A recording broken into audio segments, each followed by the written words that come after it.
Olá, gente boa, bom dia. Hoje, 17 de novembro de 2023, sexta-feira.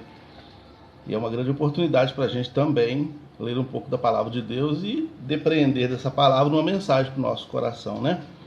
Já tem 2 horas e meia aproximadamente que eu estou acordado e isso acontece frequentemente. Eu acordo todo dia, 5h30 da manhã, então mando a Sofia para a escola, faço café para Renata, faço café para Helena, preparo as coisas, leio alguma coisa, estou sempre em movimento, preparo a live todo dia, dou uma lida, uma devocional, anoto algumas coisas para a gente fazer a nossa live aqui todo dia, como um propósito que Deus colocou no nosso coração.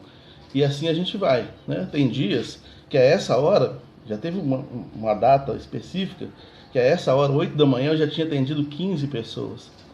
E já teve dias de eu passar o dia inteiro, aliás, 15 pessoas não, 15 mensagens de uma mesma pessoa, mensagem de voz. Mas ao longo do dia, atendo várias pessoas, né?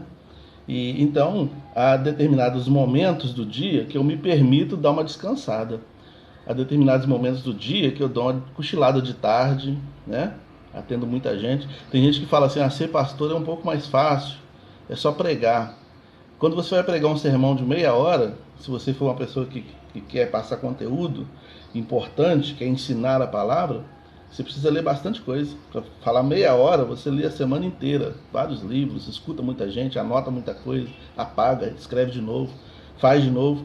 Então demanda muito trabalho. Eu tô até preparando uma live que seria de hoje, falando sobre a necessidade do preparo para a vida, né? As coisas que acontecem melhor levam muito mais tempo em ser preparadas. Então, eu estou falando isso aqui contigo, não é para que você me tenha como modelo, não. Mas é porque a vida às vezes exige isso, né? Às vezes a nossa vida exige um pouco mais de esforço da nossa parte. Mas em contrapartida, a gente tem que aprender a se permitir. Por exemplo, ontem eu fiz essas canecas aqui, ó. Eu tenho que entregar agora à tarde umas canecas, tá bonito, né? Então, além de trabalhar na igreja, eu também faço trabalhos personalizados. Então, estou sempre atendendo gente, sempre conversando com pessoas, faz uma arte, faz outra, envia, faz, acontece e tal. Então, de vez em quando, você tem que se permitir. Quando tem um feriado, aí eu posso acordar um pouquinho mais tarde, eu acordo às 7. Quando tem um sábado, acordo um pouquinho mais tarde, porque não tem live, aí eu posso acordar 7, 8, aí vou para academia, né? Nas férias, a gente dá uma curtida.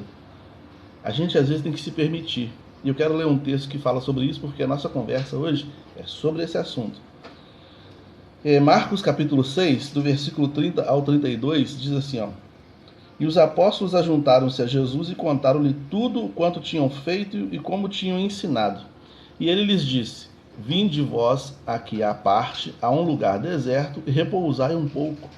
Porque havia muitos que iam e vinham e não tinham tempo nem para comer, e foram a sós num barco para um lugar deserto. Perceba aqui que esse texto é a volta dos apóstolos, a volta dos discípulos de Jesus, depois de ter enviado de 2 a 2. Nesse capítulo 6, ele envia de 2 a 2 para pregar nas cidades. E eles foram lá, ungiram pessoas, curaram pessoas, expulsaram demônios, fizeram muita coisa. E aqui nesse versículo 30 fala que eles voltaram, estão trazendo todas essas novidades. Jesus, nós fizemos isso, fizemos aquilo. Jesus falou assim, vamos fazer o seguinte, fique aqui, descansa um pouco. Vamos para um lugar deserto aí para vocês descansarem. Porque tinha uma grande multidão querendo ser atendida por eles, né? E Jesus falou, não, agora não é hora de atender. Agora vocês têm que permitir um pouco de descanso para vocês. A palavra sábado significa cessação. Ou, para ficar mais claro, uma linguagem mais comum nossa, né? Parada. Sábado significa parada. Quando diz assim, Deus fez o mundo em 6 dias e no sétimo descansou, e aí tem pessoas que falam, mas como é que Deus descansa se ele não cansa? É porque a nossa tradução fala descansar, mas o sentido real da palavra sábado é parar. Ele trabalhou 6 dias e parou no sétimo. E isso é uma questão didática. Até a terra precisa parar. Na lei de Moisés falava que haveria de se plantar 6 anos e deixar a terra descansar um ano inteiro. O ano sabático lá, né? Deixar descansar um ano inteiro para depois voltar a plantar. O descanso faz parte do trabalho. O descanso faz parte do trabalho. Então eu contei um pouco da minha rotina aqui, que eu acordo 5h30 da manhã e fico sempre em atividade. Eu contei um pouquinho dessa rotina aqui, não é para tirar onda com a sua cara, não. É porque aquilo que eu optei para minha vida, como pastor, como designer gráfico, como pai de família, exige de mim muito movimento. Então eu estou sempre em movimento, sempre atendendo gente, sempre me doando e tal. E isso suga muita energia da gente.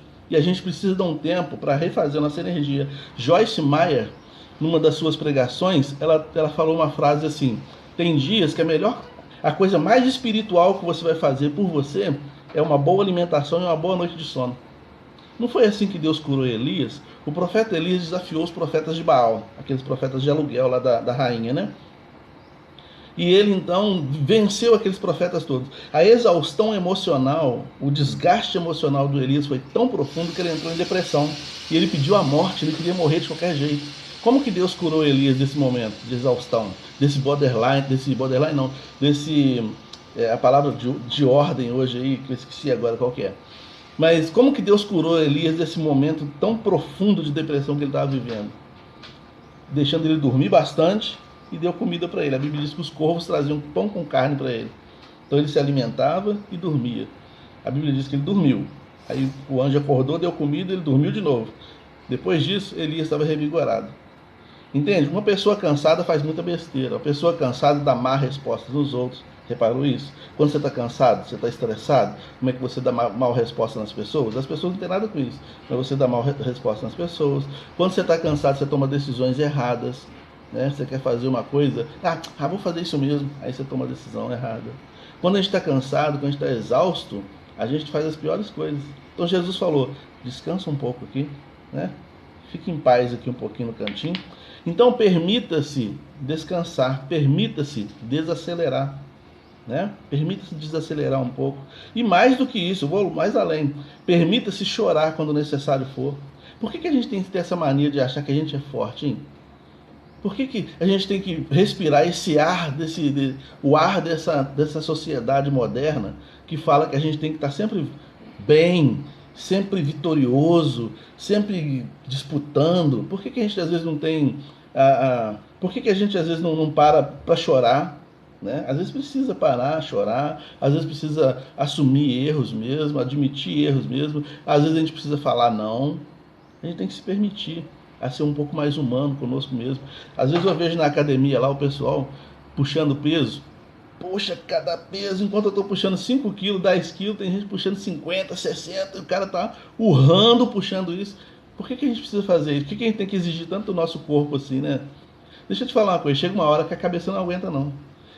Conta nos seus dedos aí quantas pessoas você conhece que hoje está vivendo com depressão, com crise de ansiedade, com borderline, com SPA, né, que é o síndrome do pensamento acelerado. Já viu quando você pega um livro para ler? Você começa a ler o livro assim, ó, aí você lê um parágrafo, você não sabe nada que leu, aí você tem que voltar e ler de novo, e voltar e ler de novo, até você desistir do livro, porque a nossa mente está acelerada. A gente, nesse período, nesse contexto de terceiro milênio, a gente está vivendo com a mente muito acelerada, a vida muito acelerada.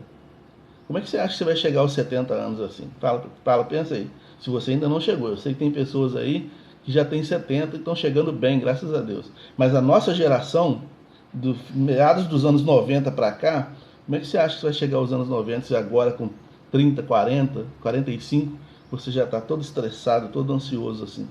Como é que você acha que você vai chegar aos 70? Então é agora que a gente tem que dar uma parada, né? E como disse Joyce Meyer, né? A coisa mais espiritual que você pode fazer para você no dia de hoje é uma boa noite de sono, tomar um café gostoso, comer um lanche gostoso e ficar em paz. Ficar em paz. Deixar sua alma desacelerar, né? Elias foi curado assim. É assim que Deus nos cura e é assim que Jesus estava curando os apóstolos. Jesus falou: deixa eu te explicar uma coisa para vocês sobre o ministério. Jesus estava explicando para ele: deixa eu explicar uma coisa para vocês sobre o ministério. Agora é hora de descansar. A Bíblia diz sobre Elias o seguinte: Elias, no capítulo 17 de 1 Reis, Elias, mostra-te a Israel. No capítulo 19 de 1 Reis, Deus fala assim: Elias, esconde-te. Agora é hora, tem hora que a gente tem que estar na frente, tem hora que a gente tem que estar escondido. Às vezes as pessoas acham que o pastor, o seu pastor, não sei, eu ou outro pastor, Às vezes acha que a pessoa é mal educada, de repente, nossa, o pastor não apareceu em tal lugar, não foi em tal lugar. Tem hora que a gente precisa se refazer, tem hora que a gente precisa se recolher, né? Tem hora que a gente precisa se permitir o descanso, não é verdade? Então, isso no seu trabalho também. A gente, às vezes você é um profissional liberal, você é uma pessoa que trabalha por conta, como eu trabalho em casa, por exemplo, por enquanto, esse ano ainda estou em casa. A gente às vezes não tem hora, né? Tem dia que eu tenho uma carga muito grande de serviço para entregar, e aí o meu sogro já dormiu aqui em casa algumas vezes, ele já viu isso. 3 horas da manhã, tá todo mundo dormindo, eu fecho as portas e começo a trabalhar. 3 horas, vou vendo o dia nascendo, tô fazendo caneca, tô fazendo camisa e tô trabalhando, sabe? Mas agora eu tô começando a desacelerar isso. E se eu fizer isso por alguma necessidade, algum cliente que pediu em cima da hora e ele precisa do serviço no outro dia, então eu estou trabalhando de madrugada para entregar para ele, naquele dia seguinte você pode ter certeza que eu vou dormir de tarde, sem culpa nenhuma. Estou preservando a minha saúde física, emocional, minha integridade mental, entende? Para com a síndrome de Messias. Às vezes a gente tem a síndrome de... Sabe o que é a síndrome de Messias? É a gente querer carregar tudo nas costas, achar que a gente tem que morrer por causas, né? Eu tenho que dar minha vida por essa causa. Meu sogro sempre fala comigo assim: quem morreu pela igreja foi Jesus. Então a gente tem que segurar a onda, sabe? A síndrome de Messias é quando a gente quer carregar as pessoas nas costas, a gente quer a gente quer fazer um sacrifício além das nossas forças, anulando a nós mesmos, né? Nos matando para salvar outras pessoas. Isso não é salutar, não. Jesus falou: olha, descansa um pouco, está aqui, ó, Marcos 6, 30 a 32. Jesus falou: descansa, vai à parte, isolado de todo mundo, e descansa um pouco, que isso é necessário para a vida de vocês, né? Então, viver cansado é vida de decisões erradas, de brigas, né, de comilança. Quem vive cansado vive assim, vive discutindo com todo mundo, vive brigando, vive estressado e não tem tempo para parar e aprender. Às vezes a pessoa está na igreja, ela fica andando para lá e para cá, porque ela tem que fazer. Ela não para, ela não senta para aprender. Ela vai para a faculdade, ela não consegue aprender nada na faculdade, porque ela está com a mente agitada. Para com isso. Você não é máquina, não. Até as máquinas têm que ser desligadas. Por que você tem que ficar ligado o tempo todo, cara? Se permita descansar, se permita chorar, se permita ter momento consigo mesmo, sabe? Se permita vencer a ansiedade através dessas coisas, vencer a depressão, a insônia. Talvez você está vivendo isso, ansiedade, depressão, insônia, né? A psique está ficando doente. A mente está ficando doente. E isso vai adoecer seu corpo. Amanhã, ou daqui a pouco, eu sou hipertenso. Eu tenho certeza que eu sou hipertenso porque eu já fui muito acelerado lá atrás, né? Eu fui muito acelerado lá atrás. Queria resolver tudo no instalar de dedos, como se fosse uma máquina. Até eu descobri que eu não sou máquina. Teve um dia que me deu Estou terminando. Teve um dia que me deu um apagão. Eu estava na igreja pregando e eu olhei e pensei: quem são essas pessoas? Que lugar é esse? Aí eu fui no cardiologista e ele falou: cara, você podia ter infartado ali. Sua pressão deu um pico lá em cima. E a minha pressão estava altíssima. E eu venho fazendo tratamento para conseguir regular essa pressão. Entendeu? Então, tá te falando aqui uma pessoa que já foi muito acelerada, mas agora se permite um pouco mais. Porque eu quero chegar aos 70. Se Deus assim permitir. Que Deus nos abençoe, que Deus te abençoe, que essa palavra tenha sido uma bênção para a sua vida, né? Aplique ela na sua vida que certamente você será abençoado. Não é palavra minha, é palavra bíblica. O próprio Deus parou. O próprio Deus parou no 7º dia. Jesus falou com os discípulos: para agora. E agora ele está falando para você e para mim. Vamos parar um pouquinho? Respirar? Deus nos abençoe, tá? Senhor, obrigado pela tua palavra. Que ela entre nos nossos corações e mude o nosso pensamento. Em nome de Jesus. Amém. Meu sogro, um abraço para o senhor aí, tá? Um abraço para a irmã Ana Maria, para a Jusilane, para todos os irmãos que estão aí. E compartilhe com alguém para ser abençoado também.